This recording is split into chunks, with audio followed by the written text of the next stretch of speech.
এখন আপনাদেরকে একটা হাস্যকর জিনিস দেখাবো, হাস্যকর না কিন্তু কষ্টদায়ক বলতে পারেন।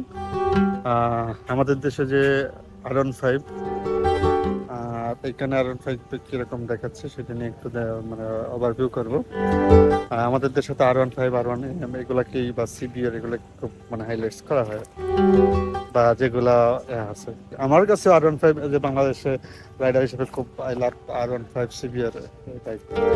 সো আমি এখন আছি থাইল্যান্ডে। সো এখানে আমি কিছু বাইক রিভিউ করতেছি বা আপনাদেরকে দেখাবো। বাইকগুলো দেখলে আপনি নিশ্চয়ই প্রেমে পড়ে যাবেন।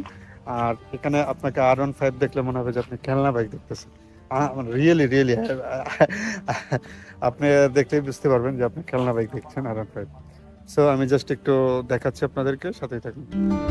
দেখতে পাচ্ছেন একটা বাইক, এটা হচ্ছে BMW, একটা হায়ার সিসি বাইক। দেখেন আপনি এনভায়রনমেন্ট গুলো দেখেন। এই যে এখানে দেখেন একটা সিবি 650, এই যে একটা দেখেন বাইক, এটা KTM হায়ার সিসি বাইক। এটা কি বাইক জানি, গোজিটি, এটাও এমহার একটা ব্র্যান্ড মেবি বা বাইক, সরি।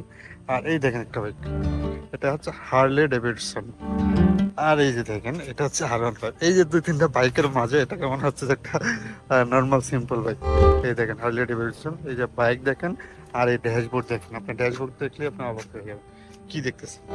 আর পিছনে তো দেখতে পাচ্ছেন, মনে হচ্ছে যে পিছনে যে বসবে সে মনে হবে যে সে সোফায় বসে রয়েছে। এই যে দেখেন হার্লে ডেভিডসন, এই হলো বাইক। আর এদিকেও দেখেন কিছু আছে হায়ার সিসি বাইক, কাওয়াসাকি, যেটা বাংলাদেশের অনেকেই পছন্দ করে, আমি পছন্দ করি কাওয়াসাকি বাইক।